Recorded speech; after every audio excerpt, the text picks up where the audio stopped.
Bismillahirrahmanirrahim. Assalamualaikum warahmatullahi wabarakatuh. Alhamdulillahirabbil alamin. Nabi nasta'in ala nuril dunya waddin. Asyhadu an la ilaha illallah wahdahu la syarika lah wa asyhadu anna Muhammadan abduhu wa rasuluh.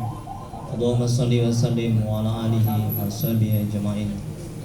Rabbi ishrah li sadri wa yassir li amri wa hlul 'uqdatam min lisani yafqahu qawli. Rabbana zidna ilma warzuqna fahma waj'alna minas sholihin.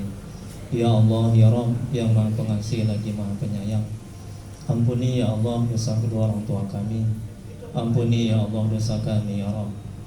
Ya Allah, mudahkan kami mencari ilmu, mudahkan kami mempelajari ilmu, mudahkan kami ya Allah memahami ilmu dan mengamalkannya. Ya Allah, berkahi majelis ini ya Rabb. Berkahi ya Allah rumah kami ya Rabb. Amin ya Rabbal Alamin. Mari kita mulai muhasabah dan kajian manajemen hati pada hari ini dengan bacakan umul kitab. Adapun pahalanya kita hadiahkan untuk Nabi Muhammad SAW, untuk Rabbah dan sahabat-sahabatnya. Kemudian untuk para tabi'in, tabi'ut tabi'in, untuk Syekh Abdul Qadir Al-Jailani, untuk guru-guru kita, kedua orang tua kita, serta untuk kaum muslimin dan muslimat pada umumnya. Al-Fatihah. A'udzu billahi minasy syaithanir rajim. Bismillahirrahmanirrahim. Alhamdulillahi rabbil alamin. Ar-Rahmanir Rahim. Maliki yaumiddin. Iyyaka na'budu wa iyyaka nasta'in. Ihdinas siratal mustaqim. Siratal ladzina an'amta 'alaihim ghairil maghdubi 'alaihim waladdallin. Amin. Hidayah anta maksudi wa ridhaka maghdubi ya Allah. Yang kami tuju dan mulai kami jaga. Ketua Pemuda Pancasila beserta pengurus dan anggota lainnya yang saya hormati dan saya muliakan dan dirahmati oleh Allah Subhanahu wa taala. Baik, majelis taklim manajemen hati. Jadi di rumah saya ada pengajian. Kalau Bapak Ibu ada waktu silakan datang, itu setiap hari Minggu malam Senin, itu pengajian manajemen hati. Jadi kewajiban saya untuk menyampaikan, untuk mengajak jangan mengejek, untuk merangkul jangan memukul. Jadi setiap saya ngisi ceramah itu saya ajak. Dan juga di Masjid Istiqomah juga ada pengajian manajemen hati. Di Istiqomah di arah ke Helpet sana ya. Kemudian di Jalan Pajar juga, di Jalan Karya Masjid Pajar itu ada juga pengajian manajemen hati, itu bisa datang di sana. Ustadz Tri Diasandika SSM Hum, dosen tetap UIM, dosen terbaik 2009. Ini Pak Bu. Kalau kita pintar manajemen hati, kita akan menjadi yang terbaik. Suami terbaik, kerja terbaik, istri terbaik, ibadah terbaik. Jadi hidup kita ini bergantung sejauh mana kita terampil menata hati kita. Kalau kita nggak terampil menata hati kita akan sengsara, menderita. Kita menjadi manusia yang terburuk. Karena Rasulullah SAW bersabda, bahwa dalam tubuh ini ada segumpal daging, kata Nabi. Kalau baik, baiklah seluruh anggota badan. Kalau rusak hati itu, segumpal daging itu yang namanya hati, maka rusaklah seluruhnya. Jadi mata, akal, telinga itu akan rusak. Nah, untuk itu kita harus terampil dan pandai menata hati kita. Jadi penyakit-penyakit hati, iri, dengki, takabur, sum'ah, sombong, senang melihat orang susah, susah melihat orang senang. Nah itu. Tetangga beli kulkas, dia yang kedinginan. Ya Pak Ketua. Tetangga naik pangkat, dia yang opname. Nah, itu hatinya itu kan. Nah, itu karena dia nggak terampil menata hatinya. Itu manajemen hati. Ya. Kemudian berikutnya Santri Al-Amin Madura, Jawa Timur. Jadi saya udah ngobrol banyak tadi sama Pak Ketua tadi. Alhamdulillah Pak Ketua juga di Madura sana juga di Jawa Timur udah lama juga Pak Ketua ya, banyak pengalamannya, saya salut itu. ya. Kemudian mengajar Al-Qur'an, tasawuf, taubat, tauhid, fikih, ruqyah, zikir. Nah, jadi ada yang bagi ada yang kemasukan jin, disantet, ya, susah ibadah, susah taat, itu di ruqyah. Ya, jadi kayaknya dia Pak Ketua mau di ruqyah juga ya. Iya, di ruqyah. Ya datang ke rumah. Ya, datang ke rumah, ya, atau saya yang ke rumah juga boleh. Nah, jadi kerjaan saya kalau nggak saya ceramah, kalau nggak di kampus saya ngeruqyah, ngobati orang. Ya, orang yang diguna-guna, ya. Nah, itu. Ini si Sarah ini udah kayak adik ini, udah kayak saudara. Adik ketemu gede. Ya udah dekat ya. Udah dekat. Udah saudara lah sama Sarah ini. Kemudian berikutnya zikir, muhasabah dan bahasa Inggris. Dan saya juga ada dakwah di Facebook ya. Ada di Instagram, di YouTube Triwidya Sandika official, silakan like, share and subscribe. Nah, ini saya masukkan nih ke YouTube ini. Ya, ini Pemuda Pancasila. Ini juga dakwah. Nah, ini nampak nanti wajah Pak Ketua ini kan masuk di YouTube. Jadi dimanapun saya ceramah itu saya berdakwah, saya masukkan ke YouTube untuk dakwah. Jadi dakwah itu tidak hanya di sini ya, di di udara seperti ini ya, di media sosial juga. Kemudian ini telepon saya juga ada grup manajemen hati, silakan bisa bergabung di situ ya. Kemudian yang alamat saya Jalan Ampera 2 nomor 75A Medan, di Jalan Gatot Subroto, sebelah PRSO Tapendaya.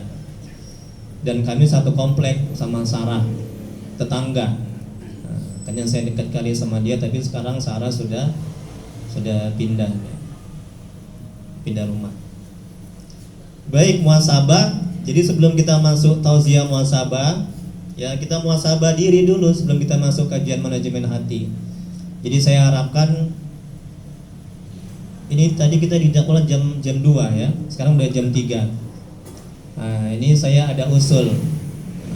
Boleh nggak nanti mungkin selesainya sampai jam 4 atau jam 4 lewat ya.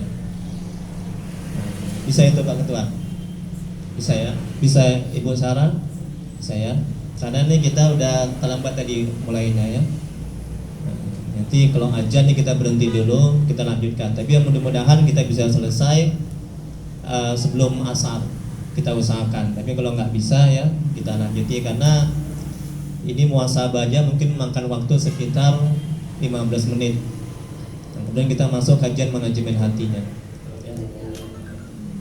Baik, jadi kita muhasabah diri. Saya harap semuanya tunduk kepala dan merenungkan setiap kalimat-kalimat yang saya sampaikan. Ya. Nah, apa guna muhasabah introspeksi diri ini? Gunanya membersihkan hati, melembutkan hati. Nah, gunanya muhasabah ini agar semakin baik. Yang tadinya jahat menjadi baik, yang tadinya rajin buat maksiat menjadi taat, yang tadinya nggak mengenal sholat menjadi kenal sholat, yang tadinya banyak dosa sama orang tua menjadi patuh sama orang tua, yang tadinya durhaka sama orang tua menjadi anak taat dan soleh kepada orang tua, yang tadinya suka buruk sangka, yang tadinya hatinya kotor menjadi baik hatinya. Jadi banyak kali manfaat muhasabah ini. Jadi memang setiap akhir tahun saya banyak diundang ya di masjid-masjid, itu untuk muhasabah seperti ini ya. Jadi saya harapkan ketika muhasabah tundukkan kepala, ya renungkan kalimat demi kalimat, dan usahakan menangis. Kalau nggak bisa menangis. Kenapa? Karena Allah melihat kesungguhan kita bertobat kembali kepada Allah.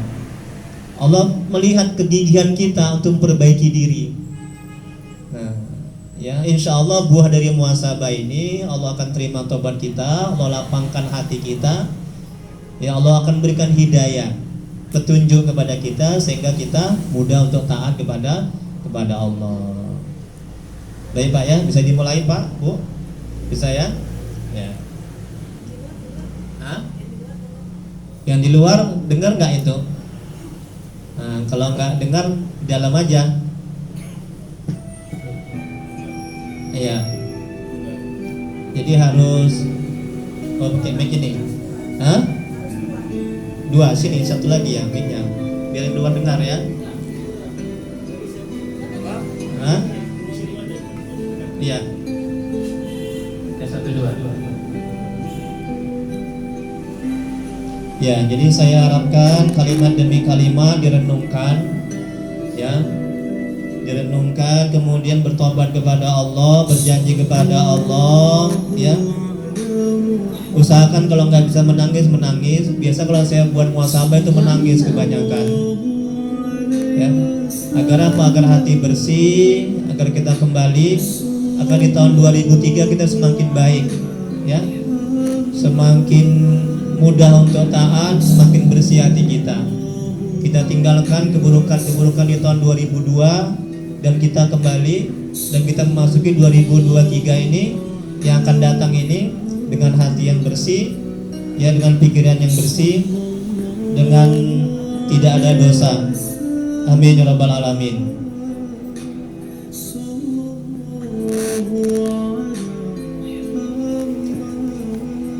Baik, kita mulai. Hadirin, mari kita sejenak tundukkan kepala dan hati.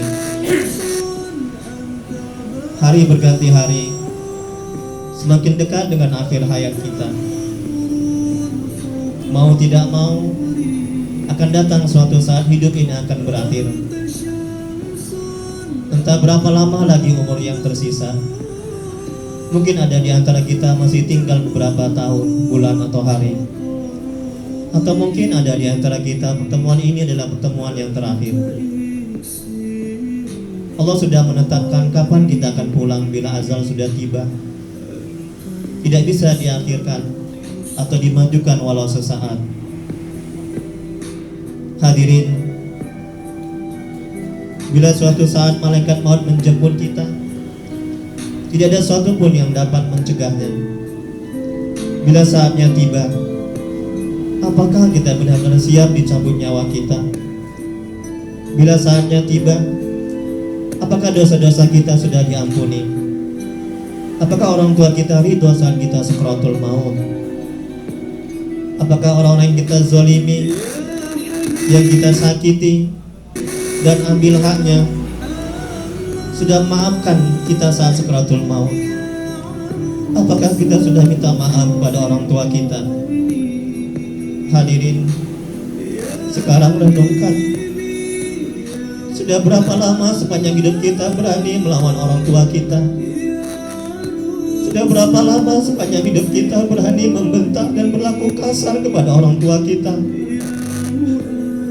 Sudah berapa lama sepanjang hidup kita hanya bisa membuat air mata mereka menetes karena kelakuan kita?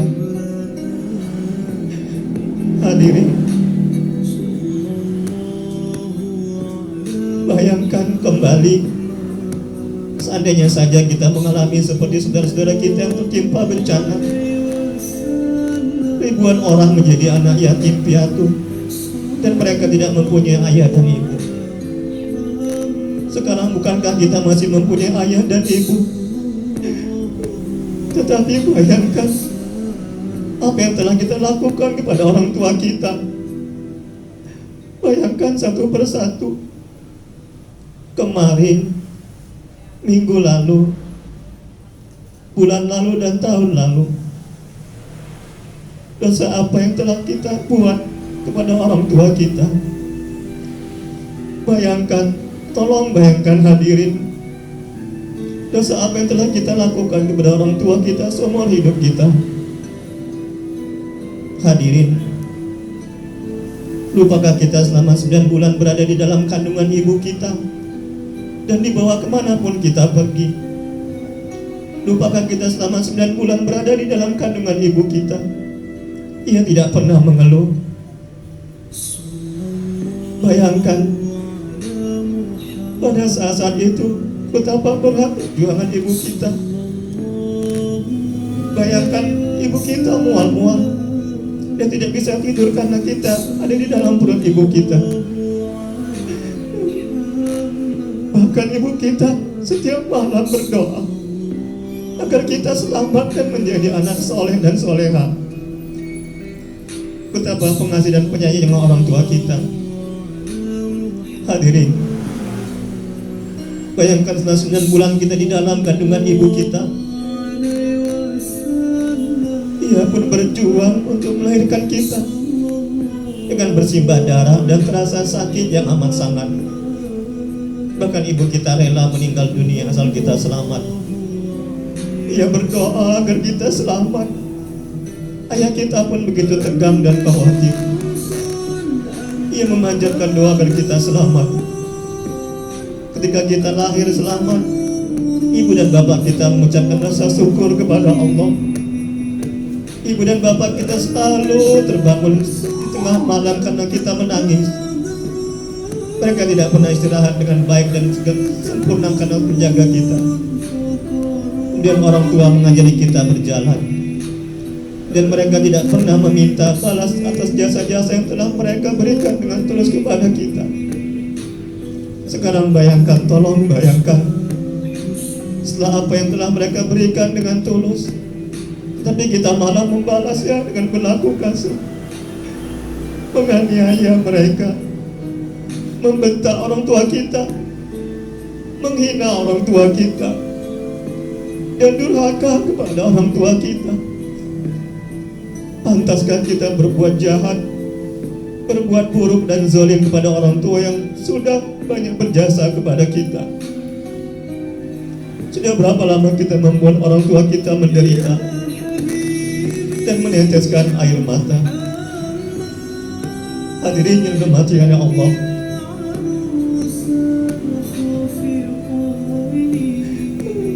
apakah saat dicabut nyawa kita, tubuh kita sudah bersih dari dosa? Apakah lisan kita bisa menyebut nama Allah saat nyawa dicabut? Apakah akhir hayat kita husnul khotimah? Apakah yang mengurus jenazah kita orang-orang yang ikhlas? Apakah anak-anak kita kelak yang akan mensolatkan kita? Hadirin,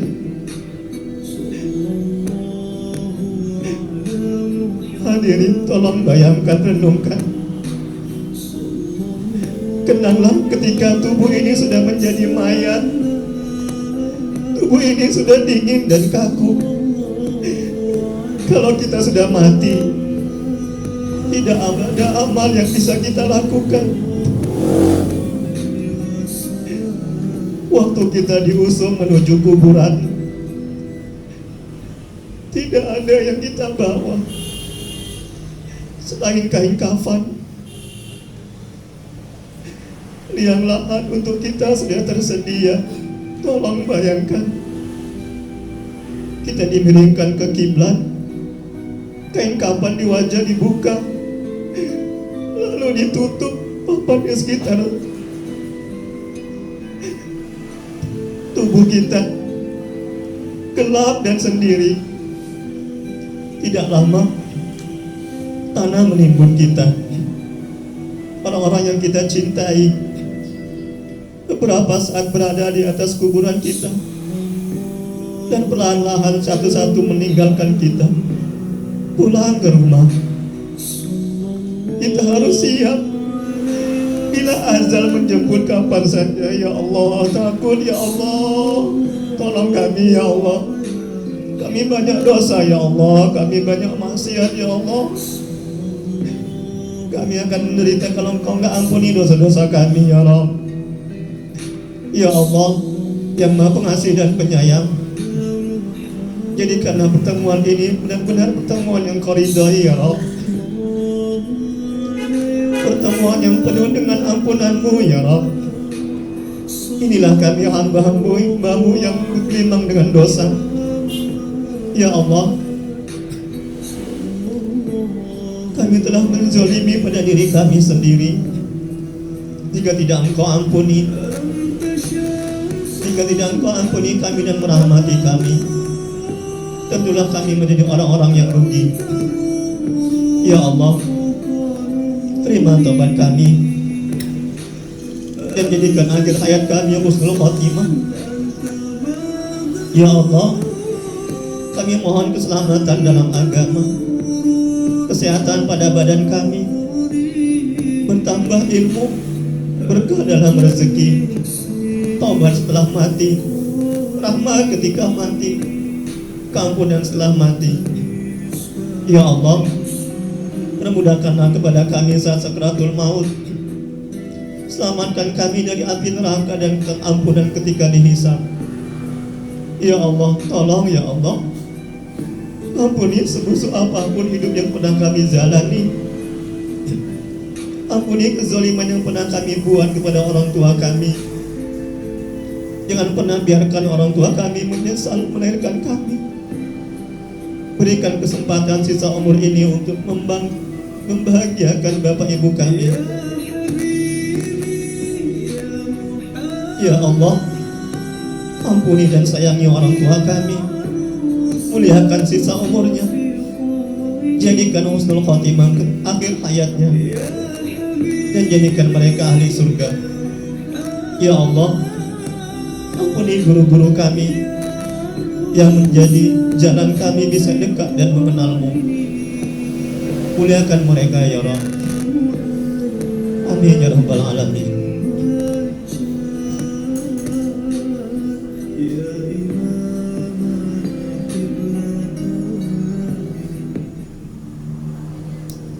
Alhamdulillahirabbil alamin. Semoga dengan muhasabah ini kita semakin baik, semakin dekat kepada Allah, dan perbuatan-perbuatan buruk yang telah kita lakukan, semoga di tahun 2023 nanti itu semua kita tinggalkan, dan semoga kita bisa berbakti kepada orang tua kita, bisa lebih baik dari sebelumnya. Semoga hati kita semakin bening dan hati kita semakin dekat dan mengenal Allah. Amin ya rabbal alamin. Baik, kita masuki muhasabah. Sudah dapat semuanya Bapak Ibu materinya? Ya, jadi saya kalau ngisi pengajian saya buat materi seperti ini, ya. Karena ilmu itu mesti ditulis. Kalau nggak ditulis dia hilang. Nah, ya nggak apa-apa saya fotokopi seperti ini. Ini saya wakafkan untuk Bapak Ibu. Nanti kalau saya mati terus mengalir pahalanya ke saya, ya. Nah, itu jadi ilmu itu mesti ditulis, ya. Coba lihat semuanya. Muhasabah, introspeksi diri. Apa sih manfaat muhasabah? Kenapa harus muhasabah? Apa manfaatnya manajemen hati? Bagaimana menerapkan manajemen hati dalam muhasabah ini? Bagaimana supaya hati ini tidak iri, tidak dengki, takabur, sombong, penyakit-penyakit hati lainnya? Nah, ini kita lihat penjelasannya. Muhasabah, introspeksi diri. Ya, muhasabah adalah sebuah upaya dalam melakukan evaluasi terhadap diri sendiri. Itulah dia muhasabah.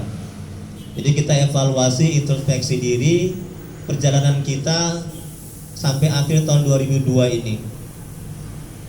Kalau kita banyak maksiatnya, banyak dosanya, kita bertobat. Makanya kita merenung. Tadi kan kita merenung tadi kan. Makanya usahakan menangis.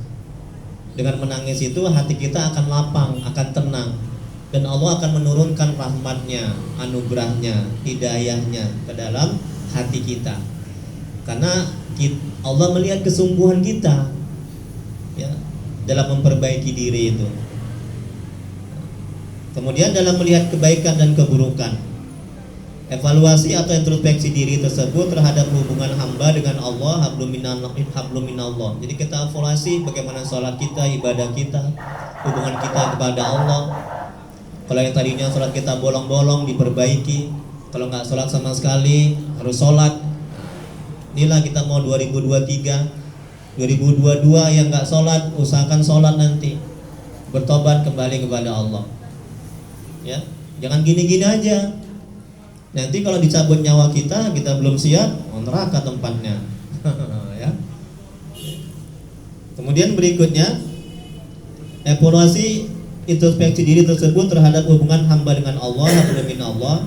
Kemudian hubungan manusia dengan manusia. Inilah kita hablum minannas nih kan. Bagaimana hubungan kita sama Pak Ketua, sama sama yang lainnya, sekretarisnya, kemudian sama bendaharanya, sama anggotanya. Kalau kita ada salah kita minta maaf, ya.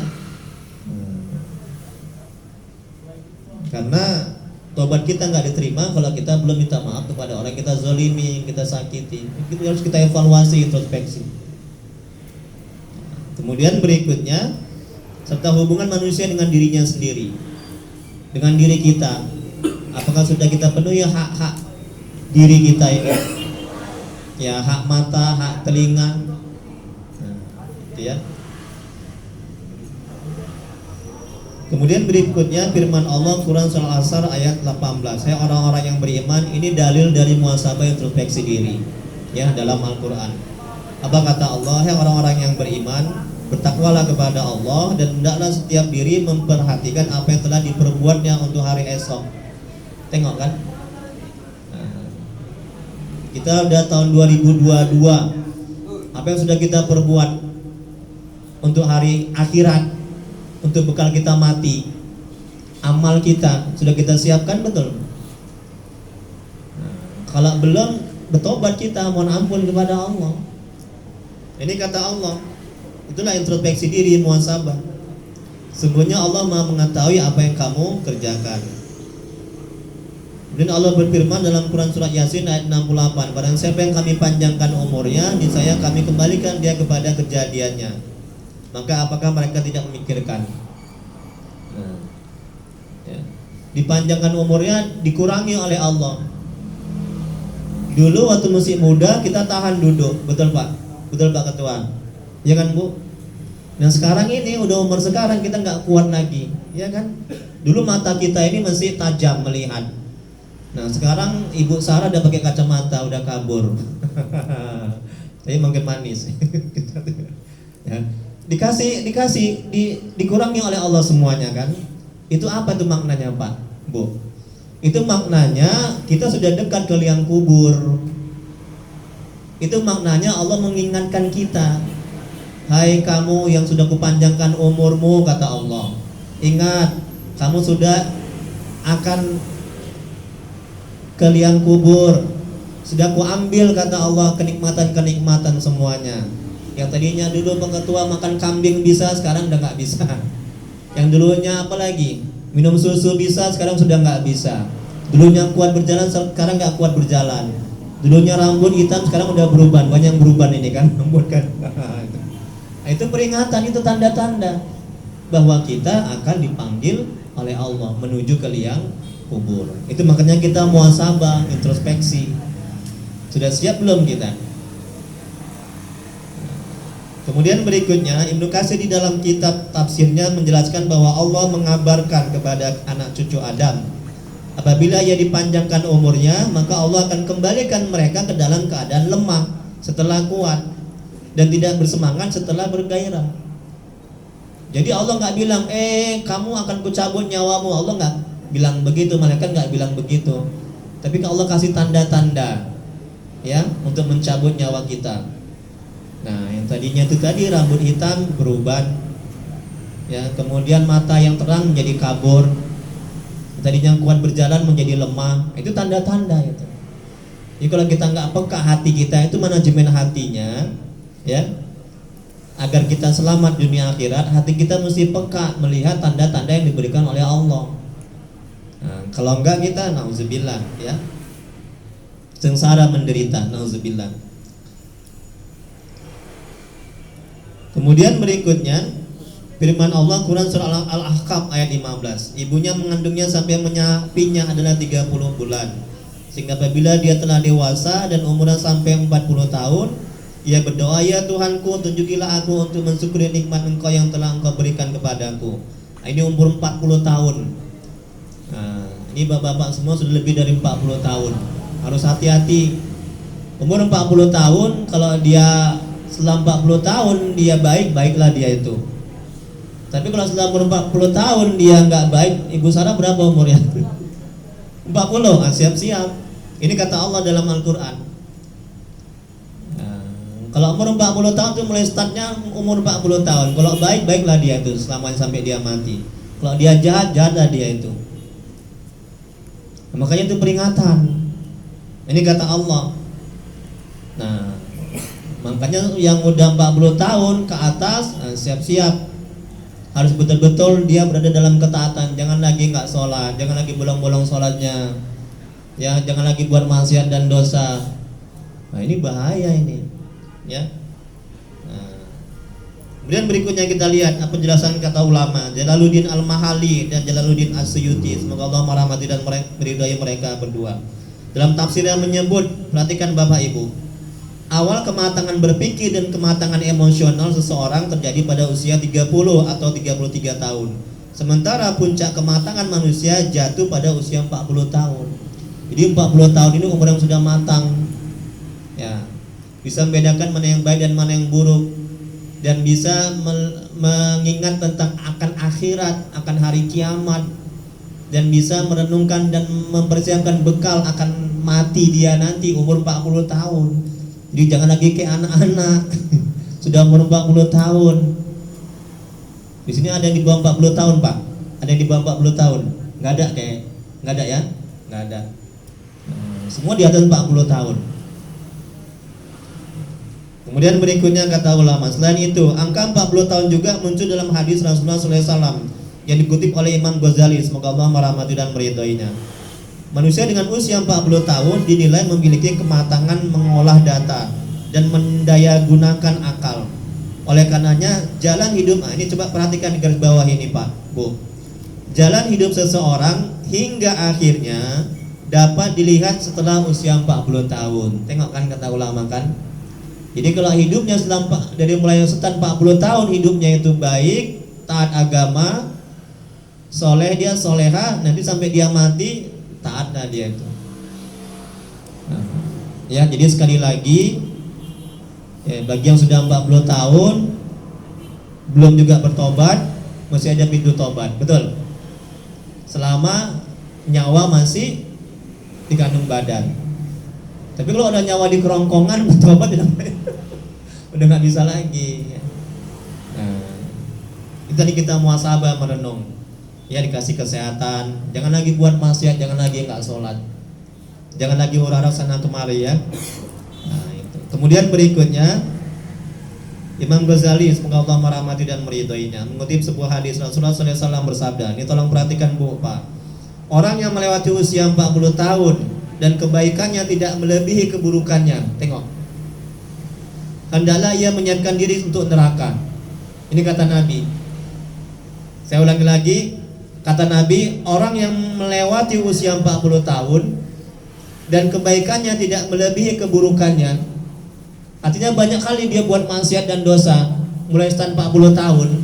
Ini kata Nabi, hendaklah ia menyiapkan diri untuk neraka. Jadi kalau sudah 40 tahun, jangan lagi kebanyakan keburukannya, harus kebanyakan kebaikannya ketimbang keburukannya. Karena sudah mendekati ajal, mendekati kematian. Nah, lihat berikutnya halaman 2 Pak Bu.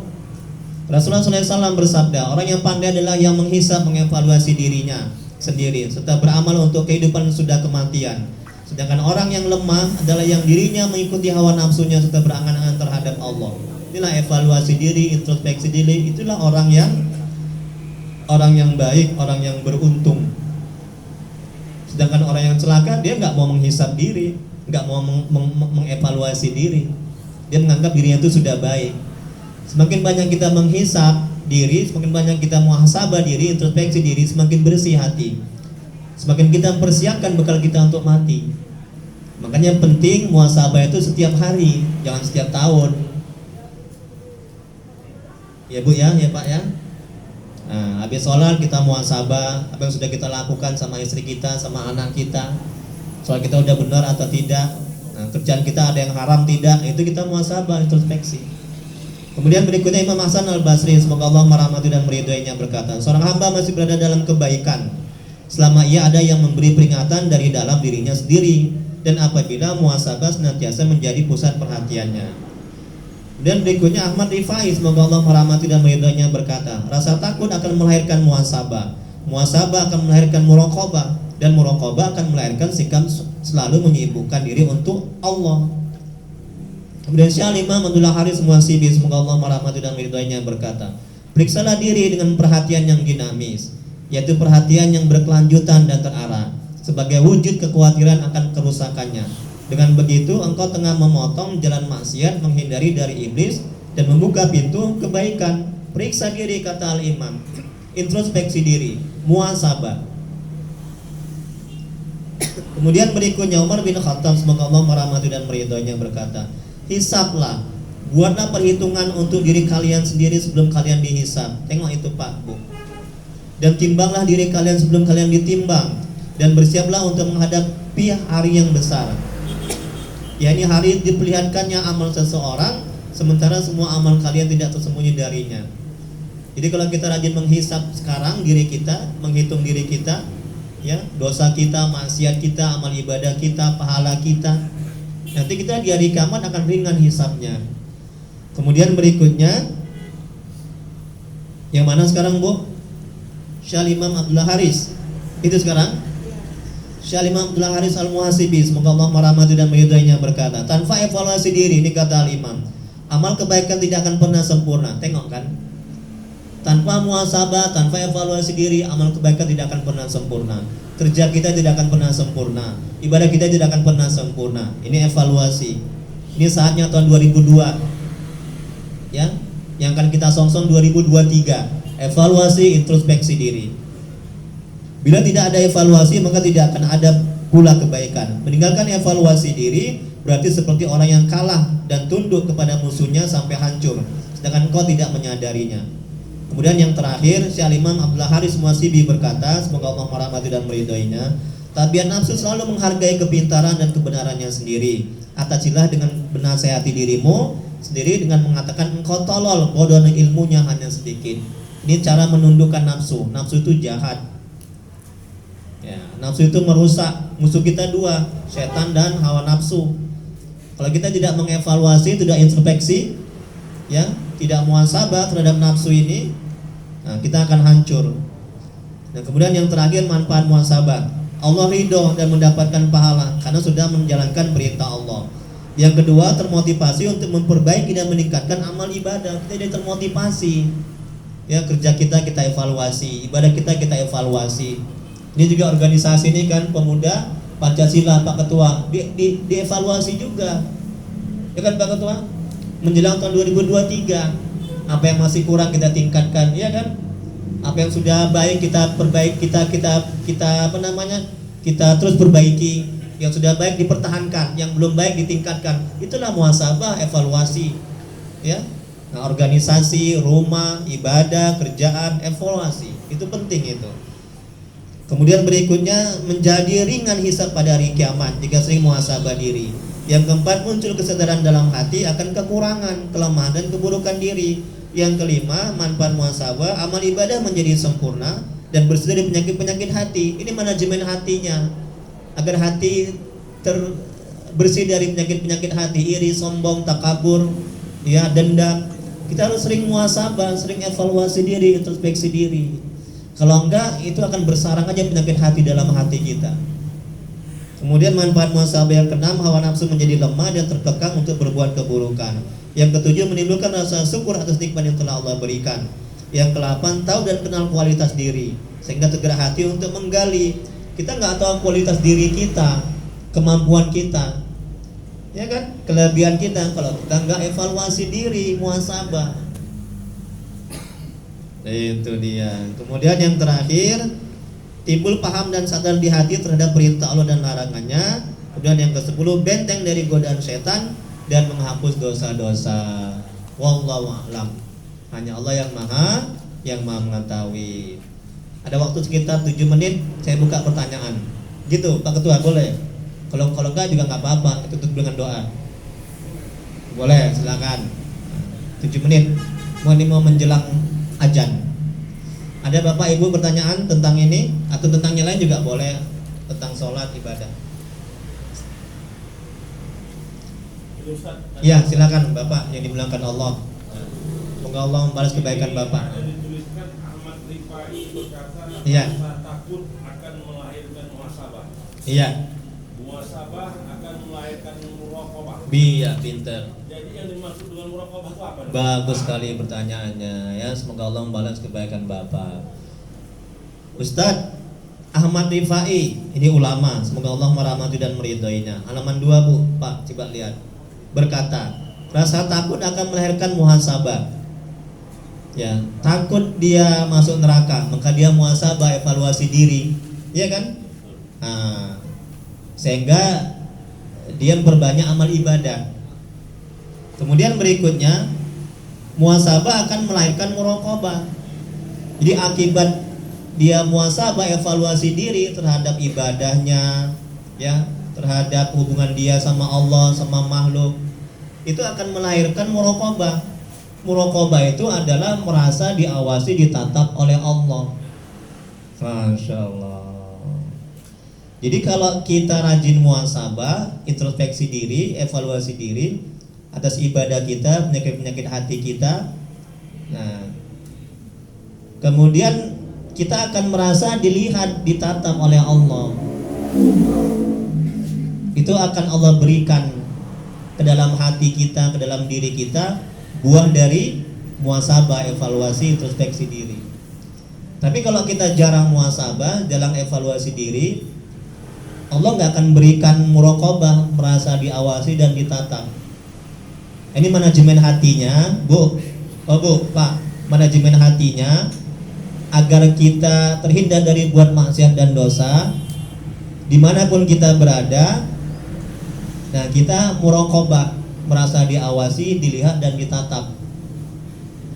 Ini ada CCTV, ada CCTV. Kalau ada CCTV, kan kita takut buat maksiat dan dosa. Ada yang ngawasi. Nah, begitu juga.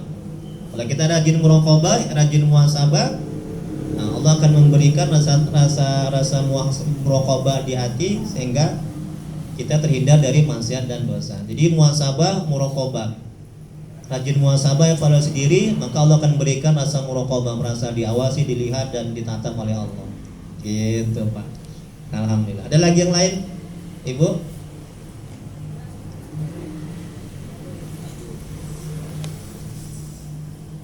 Tadi banyak yang nangis tadi ya ketika muhasabah tadi ya. Ya alhamdulillah. Dan semoga tangisan Bapak dan Ibu membuat turunnya rahmat, turunnya rahmat, hidayah, ya petunjuk, taufik dari Allah Subhanahu wa taala. Amin ya rabbal alamin. Dan semoga pertemuan kita ini menjadi penyebab dilimpahkannya rahmat, karunia, anugerah sehingga kita menjadi lebih baik di tahun 2023. Amin ya rabbal alamin. Dan ini organisasi pemuda Pancasila, nah, semoga di tahun 2023 semakin jaya. Nah, ini saya salut ini. Saya salut, merasa hormat. Ya. Mau buat pengajian seperti ini di zaman yang serba modern.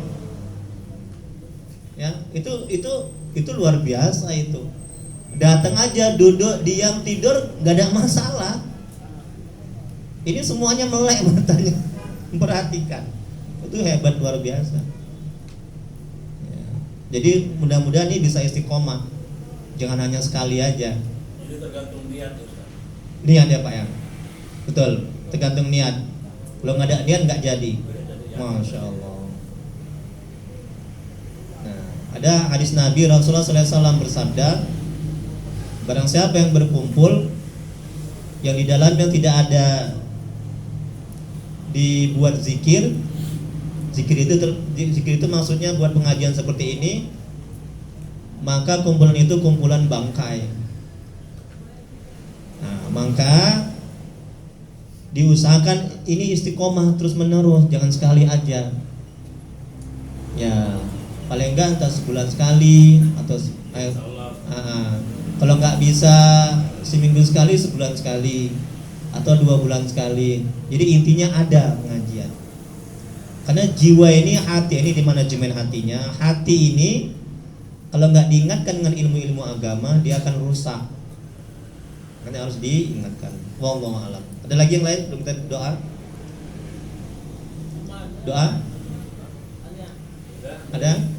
Bukan Ustaz, Ini. tanya dulu, Ustaz. Sini. Nggak ada masing-masing. Ah, Suara ini mic-nya. suara tim. Ada? Tegur-tegur. Ah, Yang kedua ada. ini mic-nya, Pak. Setelah ini satu ada pertanyaan. Belum sampai kata sama Ustaz. Mana ini untuk suara timnya mana nih? Ini saudara di timur. Ada pertanyaan.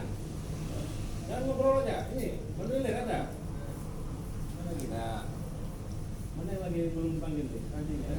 Ada. Pas semua. Pas saja. Sekjen bertanya. Ya, ini tanya. Ya, ini Pak mic-nya, biar yang lain juga dengar. Ya, tolong Pak. Ya. Alhamdulillah, semoga Allah membalas kebaikan Bapak. Ya, satu bertanya untuk semuanya. Ya. Jadi kita jadi bertanya ya. Jadi begini Ustaz. Iya, Ini kan judulnya dia temanya muhasabah. Muhasabah, introspeksi diri, menyambut 2023 tahun baru. Jadi kami ini kan salah satu organisasi untuk pemuda Ya, yang mana kita ini sekarang di zaman serba digital. betul, ya. Bagaimana cara terbaik buat kami buat untuk muhasabah ini yang terbaik? Apakah berzikir?